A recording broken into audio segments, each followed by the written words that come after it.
Salut, c'est Harry Potter 75 et aujourd'hui je vous fais une autre review, donc c'est la review de la baguette de Dumbledore en boîte Ollivander. Vous pouvez voir que la boîte est très grande par rapport à celle de Maugré, je vais la mettre à côté. Voilà, donc il y a quand même une belle marge. Ensuite, la boîte mesure 42 cm. Ensuite, donc les signes Ollivander au chaque côté de la boîte qui sont eux plutôt foncés. Voilà. Donc c'était exactement le même derrière. Donc la boîte qui est très facile à ouvrir, vous avez pu le remarquer. Derrière le même signe Ollivander. Pour ce qui est en dessous de la boîte, donc, le petit Made in China qui se trouve derrière toutes les. J'espère que ça va se mettre. Allez. Qui se trouve derrière toutes les boîtes, donc sauf des fois il y a Crafted in China. Et donc là, la date de commande de la baguette qui est datée de 2005.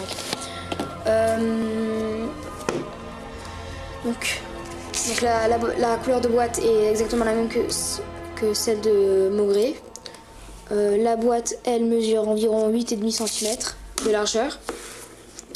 Donc quand on l'ouvre, on a un liseré rouge. Tout autour de la baguette, tout autour de la boîte, pardon. Là, le certificat d'authenticité qui est aussi daté de 2005. Donc voilà, qui certifie que la baguette est une authentique réplique du film. Ensuite, les rubans qui sont violets et bleus, donc, qui sont bleus à la base mais violets en reflet. Ensuite, à l'intérieur, on a un velours qui est bleu métal, un peu bleu pétrole, enfin un très beau bleu en tout cas, qui fait très savant, donc qui reflète assez bien le caractère de son possesseur, donc celui qui l'a possessé le plus longtemps, donc Albus Dumbledore. Ensuite, dès qu'on enlève donc la baguette de sa boîte d'origine, donc je fais vite la petite présentation, moi ça c'est fait. On va rapidement la mesurer, histoire que ça c'est fait, parce que dans la dernière vidéo j'ai oublié, du coup j'ai dû faire un montage, c'était galère. Alors, la baguette mesure, je sais la mesure par cœur, mais bon, voilà quoi. 40 cm. Donc, voilà, 40 cm de long. Elle comporte un cône. Je vais essayer de le faire rajouter. Elle comporte. Voilà. Donc, un cône, 6 boules, donc tout au long de la baguette. Donc, qui se répartissent tout au long. Ensuite, donc, on passe à la première. Donc, après le petit cône, lanière, voilà. Donc, après le petit cône, la première boule, donc qui est moyenne. Ensuite, il y a la deuxième qui est grosse. Puis les styles, donc ça, certaines personnes avaient des doutes donc, sur ce que c'est. Mais c'est pas précisé, c'est précisé nulle part. Mais je pense que c'est les reliques de la mort. Ça signifie les reliques de la mort, car quand on voit Gellert Grindelwald qui vole la baguette à Gregorovitch dans sa boutique, on peut voir que les signes y sont. Donc ensuite, on passe à la troisième boule, donc après les signes. Ensuite, on a la lame avec des écorchures entre les boules au cours de la lame, avec un bout qui est coupé, donc légèrement coupé, je dirais un peu rond. Donc on peut voir que voilà, donc l'aimant s'est accroché lui-même tout seul là. Donc il y a bien une barre en métal tout au long de la baguette. Voilà, donc elle est assez fragile. Donc à partir du cône, certaines personnes l'ont cassée. Donc j'ai vu des vidéos sur cette baguette, bon, juste avant, histoire de voir un petit peu, de me rappeler, voilà. Donc beaucoup de personnes le cassent, ce petit cône, mais voilà, donc il faut faire assez attention à cette partie-là qui est assez fragile. Et voilà. Donc ensuite, on va passer à l'histoire de la baguette, j'ai envie de dire. Donc je vais accrocher, je vais mettre de la lumière, voilà. Donc alors,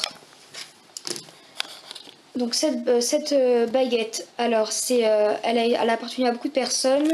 Elle a également aussi plusieurs noms. Excusez-moi.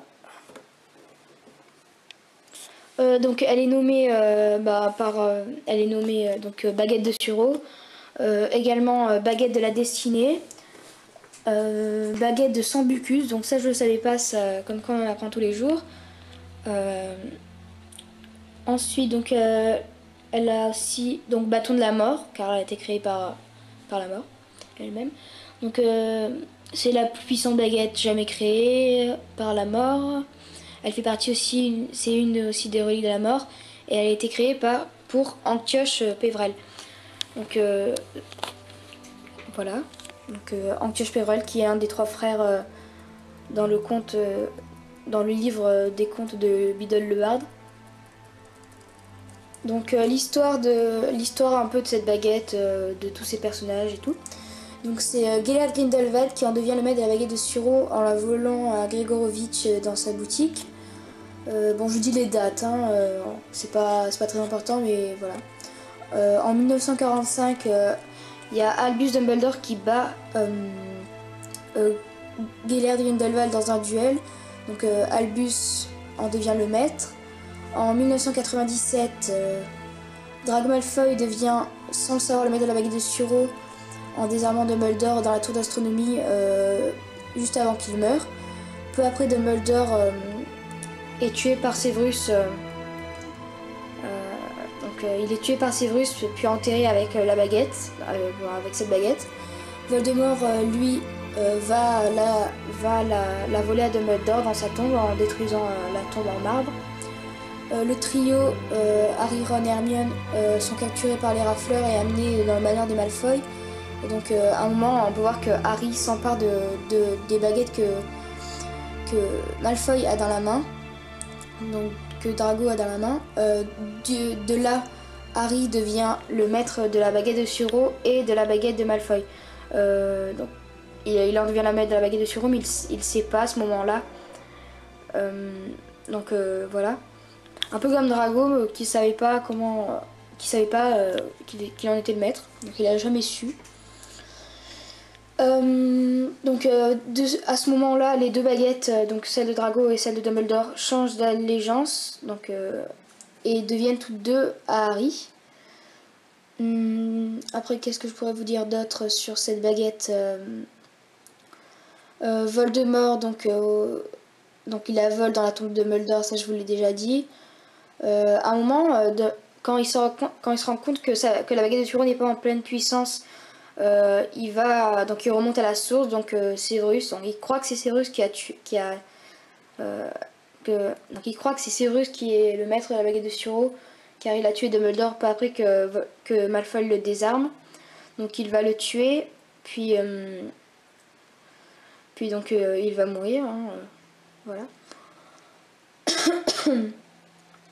Donc voilà, donc Rogue qui avait tué Dumbledore se fait tuer par Voldemort, mais la baguette donc appartient à Harry, toujours à Harry.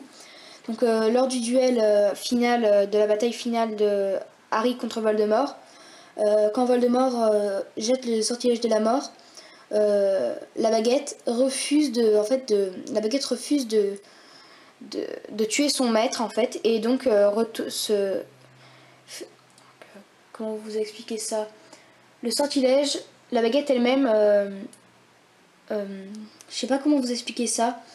Donc elle refuse de jeter un sortilège de la mort contre son maître légitime, contre celui qui la tient. Donc au final, la baguette se retourne contre Voldemort et lui renvoie le sortilège de la mort. Donc une petite anecdote sur cette baguette. Alors en fait le nom en anglais c'est Elder Wand, et Elder en anglais ça se traduit par ancien ou aîné ou sureau, et en effet en fait il s'agit de la baguette de l'aîné des frères Pévrel. Donc elle a été fabriquée en boîte Suro aussi, donc voilà, c'est une petite anecdote comme ça. Donc voilà, je pense que c'est ben, je vous dis à la prochaine et allez voir mon blog, donc harrypotter-7513.skyrock.com ou ma chaîne YouTube, donc harrypotter7513. Abonnez-vous, laissez des commentaires, mettez des j'aime si mes vidéos vous plaisent. Donc je vous retrouve bientôt, je pense, enfin du moins j'espère, pour une nouvelle vidéo, donc pour peut-être 2 nouvelles baguettes que je vais m'acheter. Donc je pense que ça va rester mystère, ou peut-être je vous le dirai, enfin je vais voir. Sinon, ben voilà, je vous dis à la prochaine et à plus, bye.